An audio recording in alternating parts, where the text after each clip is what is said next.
Nagkaroon ako ng interes sa katanungan na to tungkol sa pagta-transfer ng account ng kanyang kapatid na monetize na. Para sa iyong kaalaman, ang ating mga monetization tools ay non-transferable. Ibig sabihin, hindi to pwedeng ipamana, hindi to pwedeng ilipat.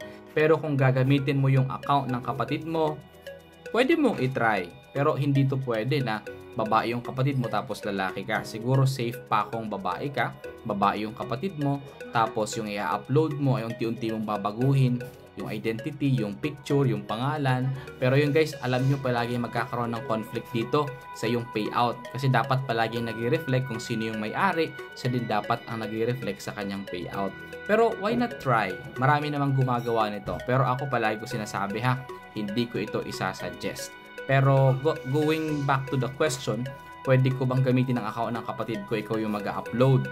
Well, as long as ikaw na yung admin na humahawak niyan, pwede yan, lalong-lalo na kung page ito. Pero kung profile, that's something that's risky. So, it's up to you to try.